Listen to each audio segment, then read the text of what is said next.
கிறிஸ்துவுக்குள் பிரியமானவர்களே, உங்கள் யாவருக்கும் ஆண்டவரும் இரட்சகருமாகிய இயேசு கிறிஸ்துவின் விலையேற பெற்ற நாமத்திலே உங்களை வாழ்த்துகிறேன், வரவேற்கிறேன். கர்த்தர் உங்களையும் உங்கள் குடும்பத்தையும் அபரிமிதமான நிலைமையில் ஆசீர்வதிப்பாராக. என்னோடு கூட நீங்கள் வேதாகமத்தை திருப்பிக் கொள்ளுங்கள். 2 கொரிந்தியர் 1 அதிகாரம் 9 10. நாங்கள் எங்கள் மேல் நம்பிக்கையாய் இராமல் மரித்தோரை எழுப்புகிற தேவன் மேல் நம்பிக்கையாய் இருக்கத்தக்கதாக மரணம் வரும் என்று நாங்கள் எங்களுக்குள்ளே நிச்சயித்திருந்தோம்.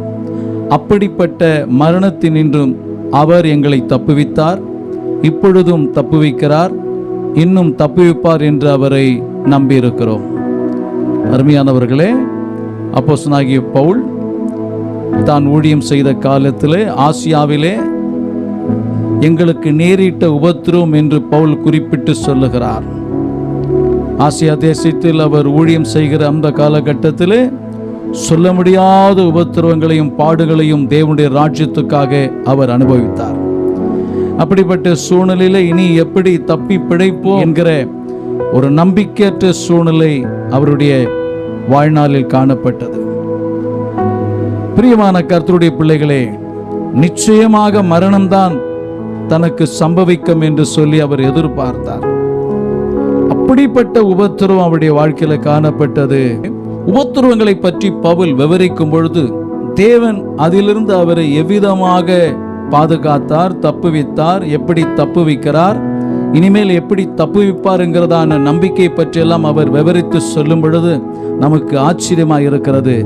அன்றைக்கு பவுலையும் அப்போஸ்தலர்களையும் தேவனுடைய பிள்ளைகளையும் ஊழியக்காரர்களையும் வழி நடத்தின அதே இயேசு கிறிஸ்து நேற்றும் இன்றும் என்றும் மாறாதவராயிருக்கிறார். அவர் எப்படிப்பட்ட காரியங்களிலிருந்தெல்லாம் நம்மை தப்புவிக்கிறார் என்பதை குறித்து நாம் ஒவ்வொரு காரியமாய் தெளிவாய் இன்றைக்கு நாம் பார்க்க போகிறோம். அதில் முதலாவது, சற்பனையான யோசனைகளுக்கு அவர் நம்மை தப்புவிக்கிறார். அருமையான கர்த்தருடைய பிள்ளைகளே, அப்போஸ்தலனாகிய பவுல் ஊழியம் செய்த காலத்திலே யூதர்கள் அவருக்கு விரோதமாக எழும்பினார்கள். காரணம், இயேசுவே கிறிஸ்து என்று சொல்லி அவர் கொஞ்சம் குறைய யூதர்களை கலங்க செய்தார். கிறிஸ்துவின் சுவிசேஷம் யூதர்களுக்கு இடரலாய் காணப்பட்டது. அருமையான கர்த்தருடைய பிள்ளைகளே, அப்போஸ்தலர் 23 அதிகாரம் 11 இரவிலே தேவனாகிய கர்த்தர் பவுலின் அருகே நின்று, பவுலே திடன் கொள், நீ என்னை குறித்து எருசலேமிலே சாட்சி கொடுத்தது போல ரோமாவிலும் சாட்சி கொடுக்க வேண்டும் என்றார். பாருங்கள், பவுல் எருசலேமிலிருந்து இல்ரிக்கா வரைக்கும் சுவிசேஷத்தை அவர் பிரசங்கித்தார். அவர் போற இடங்களிலெல்லாம் அங்குள்ளதான யூதர்கள் அவருக்கு மிகுந்த எதிர்ப்புகளை தெரிவித்தார்கள்.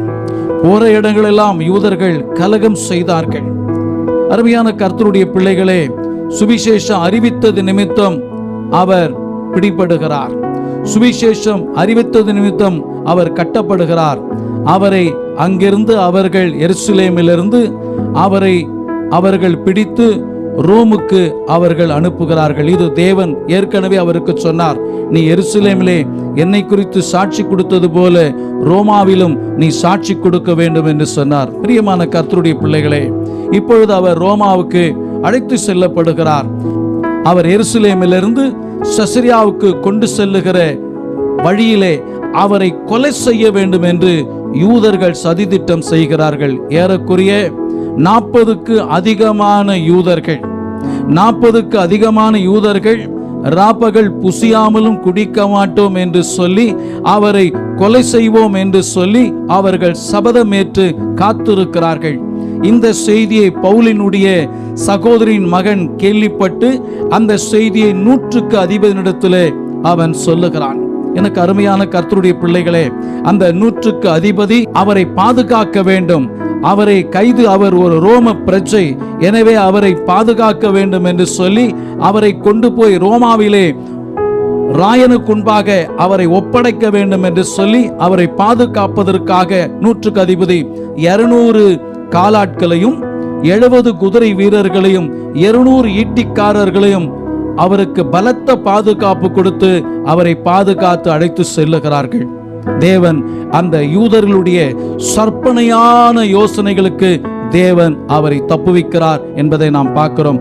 சங்கீதம் 97 சங்கீதம் 10 வசனத்திலே அவர் தம்முடைய பரிசுத்தவான்களின் ஆத்துமாக்களை காப்பாற்றி துன்மார்க்கரின் கைக்கு அவர்களை தப்புவிக்கிறார் என்று பார்க்கிறேன். எனக்கு அருமையான கர்த்தருடைய பிள்ளைகளே, அப்போஸ்தலனாகிய பவுல் அரபு தேசத்துக்கு சென்று மறுபடியும் தமஸ்கு ஊருக்கு திரும்பி வருகிறார். யூதர்கள் அவரை கொலை செய்யும்படி சற்பனையான ஆலோசனைகளை செய்கிறார்கள்.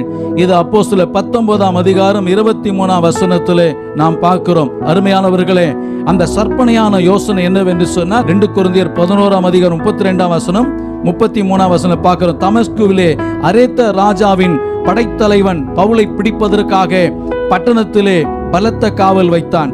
அப்பொழுது நான் கூடையிலே வைக்கப்பட்டு ஜன்னலிலிருந்து மதில் வழியாக இறக்கிவிடப்பட்டு அவன் கைக்கு தப்பினேன் என்று பவுல் தன்னுடைய ஊழிய பாதையில் நடந்த துன்பத்தை அவர் விவரிக்கிறார். எனக்கு அருமையான கர்த்தருடைய பிள்ளைகளே, உங்களுக்கு தேவன் அற்புதமான வாக்குத்தத்தத்தை கொடுத்திருக்கிறார். எரேமியா புத்தகம் 15 அதிகாரம் 21 வசனம், நான் உன்னை பொல்லாதவர்களின் கைக்கு தப்புவித்து உன்னை பலவந்தரின் கைக்கு நீங்களாக்கி விடுவிப்பேன் என்று சொல்லுகிறார். அப்படிப்பட்ட சற்பனையான யோசனை, வஞ்சகமான யோசனை, சதிகாரர்களுடைய யோசனைகளுக்கு இன்றைக்கும் தேவன் தம்முடைய பிள்ளைகளை தப்புவிக்க அவர் வல்லவராயிருக்கிறார். இரண்டாவதாக, சாவுக்கு ஏதுவான தாக்குதலில் இருந்து தப்புவித்தார். அப்போஸ்தலர் 14 அதிகாரம் 19 வசனத்திலிருந்து 20 வசனம் வரை சதிகாரர்களான யூதர்கள் இக்கோனியாவிலே பவுல் ஊழியம் செய்து கொண்டிருந்த அந்த நேரத்திலே அவர்கள் நேரடியாக வந்து பவுலை பிடித்துக் கொள்ளுகிறார்கள். பவுலுக்கு விரோதமாக ஜனங்களை எழுப்பிவிட்டு மக்களிடத்தில் கலகத்தை செய்கிறார்கள். பவுலுக்கு விரோதமாக பேசுகிறார்கள். நம்முடைய முறைமைகளை மாற்ற வந்தவன், மோசே முறைமைகளெல்லாம் மாற்ற வந்தவன் என்று சொல்லி, இவன் நசரேயத்திற்கு விரோதமாக பேசுகிறவன் என்று சொல்லி, இயேசு என்கிற வேறொரு தேவனை இவன் அறிவிக்கிறான் என்றெல்லாம் சொல்லி ஒரு கலகத்தை செய்தார்கள். அங்குள்ள யூதர்கள் கூடிக்கொண்டு பவுலை கல்லெறிந்தார்கள். அவன் மரித்து விட்டான் என்று சொல்ற அளவுக்கு கல்லெறிந்தார்கள். இதை குறித்து வேதத்தில் நம்ம பார்க்கிறோம். எனக்கு அருமையான கர்த்தருடைய பிள்ளைகளே, அவர்கள் கல்லெறிகிறார்கள். அவன் செத்தவனை போல காணப்படுகிறான். அவன் மூர்ச்சித்து விழுந்து விடுகிறான். அவனை இழுத்து கொண்டு போய் பட்டணத்திலே போடுகிறார்கள். சீஷர்கள் எல்லாம் சூழ்ந்து நிற்கும் பொழுது அவன் எழுந்து அவர்கள் நடுவிலிருந்து கடந்து செல்லுகிறான். தேவன் அற்புதமாய் அப்படிப்பட்ட மரணத்திலிருந்து தேவன் அவனை தப்புவித்தார். உங்களையும் தேவன் தப்புவிக்க வல்லவராயிருக்கிறார். மூன்றாவது ஒரு குறிப்பு, சமுத்திரத்தில் உண்டான மோசங்களில் தப்புவிக்கிறார். பிரியமான கர்த்தருடைய பிள்ளைகளே, தேவனுடைய ஊழியக்காரராகிய அப்போஸ்தலனாகிய பவுல் சொல்லன்னா துன்பங்களை விவரித்து ஒரு மிகப்பெரிய பட்டியலை அவர் சொல்லுகிறார். 2 கொரிந்தியர் 11 அதிகாரம் 23 வசனத்திலிருந்து 27 வசனங்கள் அவர் சொல்லுகிறார். அதிக பிரயாசப்பட்டவன், காவல்களிலும் கட்டுகளிலும் மரண அவதிகளிலும் 3 தரம் மிலாற்றினால் அடிக்கப்பட்டேன். 5 முறை ஒன்றுக்குரிய 40 அடிகள் என்னை அடித்தார்கள். குளிரிலும் பசியிலும் தாகத்திலும் அநேக முறை கண்விடிப்பு உபவாசத்திலும் அநேக முறை நிர்வாணங்களிலும் ஆறுகளால் வந்த மோசங்கள், கள்ள சகோதரர்களாய் வந்த மோசங்கள், சுய ஜனங்களால் வந்த மோசங்கள், அந்நிய ஜனங்களால் வந்த மோசங்கள், பல விதங்களிலே பட்டணங்களில் வந்த மோசங்கள், வனாந்தரத்தில் உண்டான மோசங்கள், கள்ள சகோதரர்களால் வந்த மோசங்கள், கடலால் உண்டான மோசங்கள் என்று விவரித்து ஒரு பெரிய துன்பத்தின் பட்டியலை அவர் சொல்லுகிறார். எப்படிப்பட்ட பாடுகள் பாருங்கள் அருமையானவர்களே, சமுத்திரத்தில் உண்டான மோசங்கள் என்று அவர் சொல்லுகிறார். பிரியமான தேவனுடைய ஜனமே, பல முறை கடற்பயணங்களிலே அவர் மிஷனரி ஊழியத்துக்காக சென்றது உண்டு. ஆனால் இந்த முறை மிஷனரி பயணம் அவ்வளவு அவருக்கு எளிதாக அமைந்து விடவில்லை. பல முறை கடலிலே அவர் பயணம் செய்திருக்கிறார். ஆனால் இந்த முறை அவருடைய பயணமானது அவ்வளவு எளிதாக அமைந்து விடவில்லை. சொல்லுண்ணா துன்பங்களை அந்த பயணத்தில் அவர் அனுபவித்ததை நாம் பார்க்கிறோம். அவரோடு கூட கைதிகளாக மற்றவர்களை எல்லாம் சேர்த்து 276 பேர் அவரோடு கூட பயணம் செய்தார்கள். அவர் சுவிசேஷத்து நிமித்தம் கைதியாக்கப்பட்டு அவர் ரோம பிரஜையாய் இருக்கிறபடினாலே ராயனுக்கு முன்பாக அபயமிடுவேன் என்று சொல்லி அவர் மேல்முறையீடு செய்தபடினாலே அவரை கப்பலேற்றி அவர்கள் அவரை ரோமாபுரிக்கு அழைத்து செல்லுகிறார்கள். பிரியமான கர்த்தருடைய பிள்ளைகளே, இந்த கப்பல் பயணத்திலே தொடக்கத்திலே அவர் கப்பல் தலைவனை பார்த்து சொல்லுகிறார், இந்த பயணம் நமக்கு மிகப்பெரிய மோசத்தை உண்டாக்கும். இந்த பயணத்தினால் நமக்கு சரக்குக்கு மட்டுமல்ல, கப்பலுக்கு மட்டுமல்ல, பிராணச்சேதம் கூட வரும் என்று அவர் நூற்றுக்கு அதிபதியிடத்தில் சொல்லுகிறார், கப்பல் தலைவனிடத்தில் எல்லாம் சொல்லுகிறார். ஆனால் அந்த நூற்றுக்கு அதிபதியோ பவுல் சொன்ன, தேவ மனுஷனாகிய பவுல் சொன்ன அந்த வார்த்தையை நம்பாமல் அவன் அந்த கப்பல் முதலாளியை, எஜமானை அவன் நம்பி பயணித்து செய்கிறார்கள். இது அப்போஸ்தலர் 27ஆம் அதிகாரம் 11ஆம் வசனத்திலே, ஆனாலும் நூற்றுக்கு அதிபதி பவுல் சொன்னதை பார்க்கிலும் மாலுமையையும் கப்பல் எஜமானையும் அதிகமாக நம்பினான். எனக்கு அருமையானவர்களே, இன்றைக்கு உங்களுடைய நம்பிக்கை என்ன? இன்றைக்கு நம்முடைய நம்பிக்கை எல்லாம் பணத்தின் மீது, நமக்கு இருக்கிற அறிவின் மீது, நமக்கு இருக்கிற உடல் வலிமையின் மீது, நமக்கு இருக்கிற திறமையின் மீது, நமக்குள் இருக்கிற தன்னம்பிக்கையின் மீது நாம் சார்ந்து கொள்ளுகிறோம். பிரியமான கர்த்தருடைய பிள்ளைகளே, எத்தனை பேருடைய வாழ்க்கையில் நாம் பார்க்கிறோம், அவர்கள் கர்த்தரை நம்புவது கிடையாது. மருத்துவரை சார்ந்து கொள்வார்கள், மனிதர்களை சார்ந்து கொள்வார்கள். தேவன் மீது நம்பிக்கையற்றவர்களாய் தங்கள் சுய பலத்தையோ பிற மனிதர்கள் மீது உள்ள பலத்தையோ அவர்கள் சார்ந்து கொள்ளுகிறார்கள். பிரியமான கர்த்தருடைய பிள்ளைகளே, தொடர்ந்து பயணத்திலே அவர்கள் செல்லுகிறார்கள். அவர்கள் பயணத்தில் செல்லும் பொழுது முதலாவது அவர்களுக்கு தென்றல் வந்தது. ரொம்ப நிதானமாக இந்த பயணங்கள் தொடர்ந்து போய்கொண்டே இருந்தது. தென்றல் ஒன்றும் செய்யாது என்று சொல்லி அவர்கள் பயணிக்கிறார்கள். ஆனால் கொஞ்ச நேரத்தில் ஈரோக்லிதோன் போன்ற பயங்கரமான கடும் காற்றானது கப்பல் மீது மோதுகிறது. பெரிய மழை உண்டாகிறது. பல நாட்கள் சூரியனையும் சந்திரனும் நட்சத்திரங்களை காணாதபடிக்கு மழை பெய்கிறது. எனக்கு அருமையான கர்த்தருடைய பிள்ளைகளே, இனி தப்பி பிழைப்பதற்கு நம்பிக்கையே இல்லை என்கிற சூழ்நிலையிலே எல்லா நம்பிக்கையும் இழந்தவர்களாய் அவர்கள் காணப்படுகிறார்கள். மட்டுமல்ல, பட்டினியால் வாடுகிறார்கள். உள்ளே இருந்த சரக்கு பொருள் எல்லாம் தண்ணீரை வீசி கப்பலை லகுவாக்குகிறார்கள். பாய்மர கயிர்கள் எல்லாம் அறுத்து கப்பல் போகிற திசையிலே ஓட விடும்படியாய் அவர்கள் பிரயத்தனம் பண்ணுகிறார்கள். எனக்கு அருமையான கர்த்தருடைய பிள்ளைகளே, அநேக நாட்கள் அவர்கள் கண்விழிப்பு, உபவாசம், சாப்பிடாத நிலை. அந்த நிலையிலே பவுல் ஒரு நாள் அவர்களை பார்த்து சொல்லுகிறார், மனுஷரே, இந்த வருத்தம், இந்த சேதம் வராதபடிக்கு என் சொல்லை கேட்டு கிரேத்தா தீவை விட்டு புறப்படாமல் இருக்க வேண்டியதா இருந்தது. ஏனெனில் என்னை ஆட்கொண்டவரும் நான் சேவிக்கிறமான தேவனுடைய தூதனானவர் என்னை இந்த ராத்திரியிலே என்னிடத்தில் வந்து, பவுலே, பயப்படாதே, நீ ராயனுக்கு முன்பாக நிற்க வேண்டும். இதோ உன்னுடனே கூட பிரயாணம் பண்ணுகிற யாவரையும் தேவன் உனக்கு தயவு பண்ணினார் என்றான். ஆகிலும் திடமனதாய் இருங்கள் என்று இப்பொழுது உங்களுக்கு சொல்லுகிறேன். கப்பற் சேதமே அல்லாமல் உங்களில் ஒருவனுக்கும் பிராண சேதம் வராது.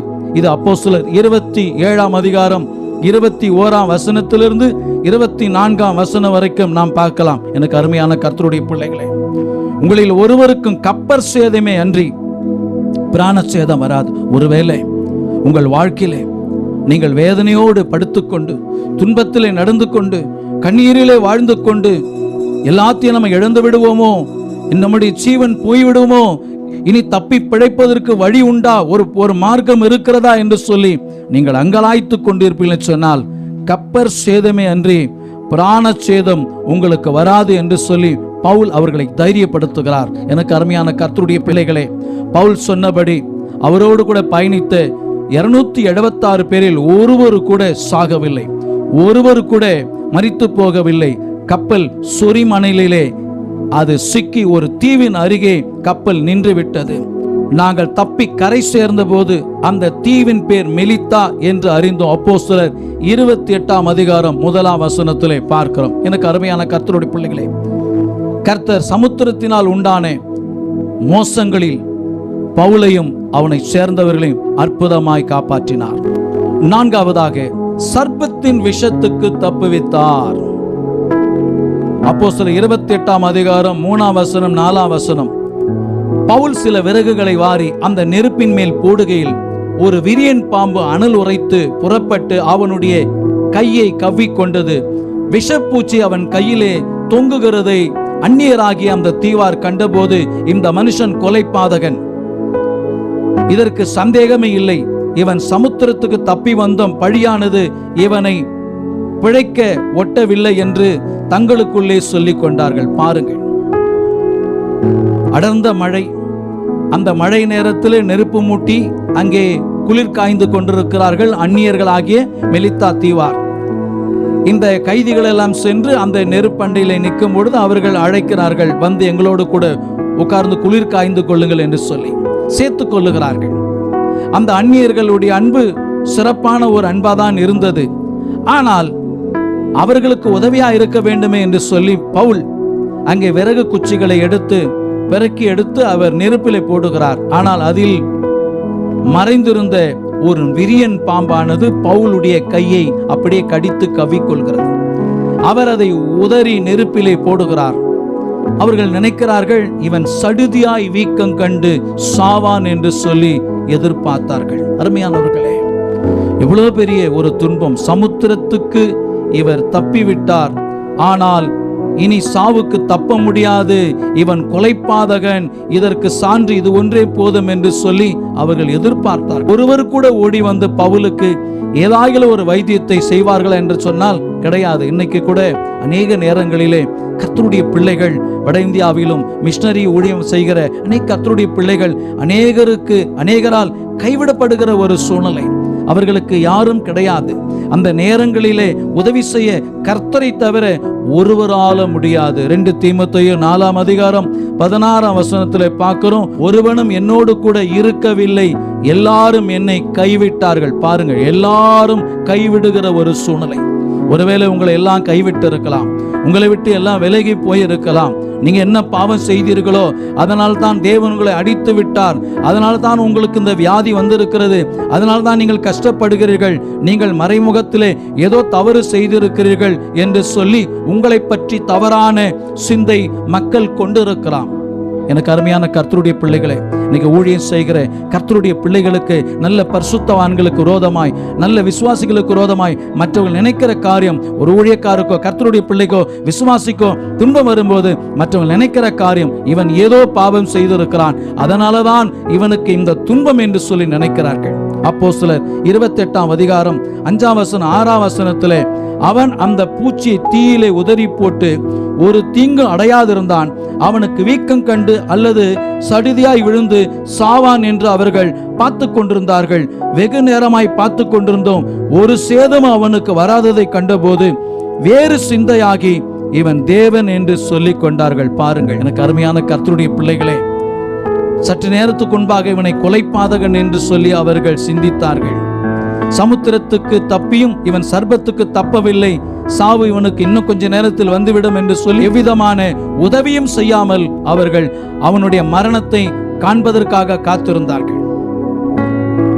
ஆனால் கொஞ்ச நேரத்தில் வேறு சிந்தையாகி அப்போஸ்தலனாகிய பவுலோடு தேவன் இருந்து அவனை மரணத்துக்கு தப்புவித்ததை கண்டபோது அவர்கள் வேறு சிந்தையாகி இவன் சாதாரண மனிதன் அல்ல, இவன் தேவன் என்று சொல்லிக் கொண்டார்கள். இன்றைக்கு கூட ஊழியக்காரர்களுக்கு வருகிற அநேக துன்பங்களை கண்டு, அநேக துயரங்களை கண்டு, பாடுகளை கண்டு அநேகர் விதமாக நினைக்கலாம். ஒருவேளை நீங்கள் கூட அப்படி நினைக்க கூடும். எனக்கு அருமையான கர்த்தருடைய பிள்ளைகளே, அந்த பாஸ்டர் என்ன பாவம் செய்தாரோ, இந்த தேவ மனிதன் என்ன அக்கிரமத்தை செய்தாரோ, ரகசியத்தில் ஏதாகிலும் செய்தாரோ, அதனால்தான் இவருக்கு இந்த பாடுகள் என்று சொல்லி ஒருவேளை நீங்கள் தவறான ஒரு தீர்மானத்துக்குள்ளா நீங்கள் இருக்கலாம். தவறாக அவரை பற்றி மதிப்பீடு செய்யலாம், தவறாக அவரை பற்றி நீங்கள் நினைத்து கொண்டிருக்கலாம். எனக்கு அருமையானவர்களே, தேவன் தம்முடைய பிள்ளைகளை ஒருபோதும் கைவிடுவதை பவுல் சொல்லுகிறதை பாருங்கள். எதற்காக இந்த துன்பம், எதற்காக இந்த கஷ்டம்? பிலிப்பியர் 1ஆம் அதிகாரம் 12ஆம் வசனம், ஏன் இந்த பாடுகள், ஏன் இந்த கஷ்டங்கள்? சொல்லுகிறார், சகோதரனே, எனக்கு சம்பவித்தவைகள் சுவிசேஷம் பிரபலமாகும்படி ஏதுவாயிற்று என்று நீங்கள் அறிய மனதாயிருக்கிறேன். பாருங்கள், ஒரு கர்த்தருடைய பிள்ளைகளுக்கு பாடு, துன்பம், மரண போராட்டம், வேதனைகள், அவமானங்கள், நிந்தைகள் வருகிறது என்று சொன்னால் அந்த பாடுகள், துன்பங்கள் மத்தியிலே தேவன் மகிமைப்படுகிறார். இக்காலத்து பாடுகள் இனி வரப்போற அந்த மகிமைக்கு ஒப்பானவைகள் அல்ல என்பதை அறிந்து உபத்திரவங்களிலே நாங்கள் மேன்மை பாராட்டுகிறோம் என்று சொல்லுகிறார். பிரியமான கர்த்தருடைய பிள்ளைகளே, நேற்றும் இன்றும் என்றும் மாறாத இயேசு கடந்த காலத்திலே பவுலை தப்புவித்தார், நிகழ்காலத்திலே தப்புவிக்கிறார், எதிர்காலத்திலே தப்புவிப்பார். அப்படிப்பட்ட மரணத்திலிருந்து தப்புவிக்கிறார், இன்னும் தப்புவிப்பார் என்று நாங்கள் மரித்தோரை எழுப்புகிற ஜீவனுள்ள தேவன் மேல் நம்பிக்கையாயிருக்கிறோம் என்று சொல்லுகிறார். ஒருவேளை நீங்கள் நம்பிக்கையற்று படுத்த படுக்கையிலே இந்த காட்சியை பார்த்து கொண்டிருக்கலாம். நம்பிக்கையற்று நீங்கள் வாழ்ந்து கொண்டிருக்கலாம். இயேசு கிறிஸ்து நமக்கு உதவி செய்வாரா? நம்மை வாழ வைப்பாரா? நம்மை இந்த பிரச்சனையிலிருந்து விடுவிப்பாரா? நம்மை உயர்த்துவாரா? நம்மை ஆசீர்வதிப்பாரா? நம் கண்ணீரை துடைப்பாரா என்று சொல்லி ஒருவேளை நீங்கள் எதிர்பார்த்தால், இந்த இயேசு கிறிஸ்து என்றென்றைக்கும் நம்முடைய தேவனாயிருக்கிறார். மரண பரியந்தம் நம்மை நடத்துகிறவராய் இருக்கிறார். மரணத்தில் இந்த நம்மை விடுதலையாக்கி ஜீவனுக்குட்படுத்துவராய் இருக்கிறார். கண்களை மூடி நாம் ஜெபிப்போம். நேசிக்கிற நல்ல ஆண்டவரே, இந்த செய்தியை கேட்ட இந்த மக்களோடு நீர் பேசும் ஆண்டவரே, நீ தொடர்ந்து பேசும் ஆண்டவரே. இப்படிப்பட்ட மரணத்தில் இருந்து அவர் எங்களை தப்புவித்தார், தப்புவிக்கிறார், இன்னும் தப்புவிப்பார் என்று பவுல் சொல்லுகிறாரே ஆண்டவரே, கொடிய ரோகங்களினாலும் கொடிய மரண பாதைகளிலும் சென்று கொண்டிருக்கிற மக்கள் இனி தப்பி பிழைப்பதற்கு வழியே இல்லை என்று சொல்லி, மருத்துவர் சொல்லிவிட்டார் என்று சொல்லி கலங்குகிற மக்களை இந்த மரண படுக்கையிலிருந்து என் ஆண்டவரே நீர் எழுப்பும். இந்த செய்தியை கேட்கும் போது எழுப்பும். எல்லா மரண கட்டுகள், மரண உபாதைகளின் கட்டுகளை அவிழ்த்து கிறிஸ்துவை எழுப்பின அதே வல்லமை, பரிசுத்த ஆவியானுடைய வல்லமை இப்பொழுது ஒவ்வொருவரையும், இந்த திரையில பார்க்கிற ஒவ்வொருவரையும் தொட்டு குணமாக்க ஆண்டவரே. மரண கட்டுகளை அவிழ்த்து அவர்களை விடுதலை செய்யும் ஆண்டவரே. நீர் குணமாக்கும் ஆண்டவரே. எல்லா துன்பங்களிலிருந்தும் பாடுகளிலிருந்தும் அவர்கள் ஜீவனை தப்புவிக்கும்படி நாங்கள் செபிக்கிறோம். அவர்களை ஆசீர்வதியும், கண்ணீரை துடையும். இயேசுவே தேவன் என்பதை அறிந்து கொள்ள உதவி செய்யும். இயேசு இரட்சகர் நாமத்தில் வேண்டுகிறோம் நல்ல பிதாவே, ஆமென். பிரியமானவர்களே, கர்த்தர் உங்களை ஆசீர்வதிப்பார்.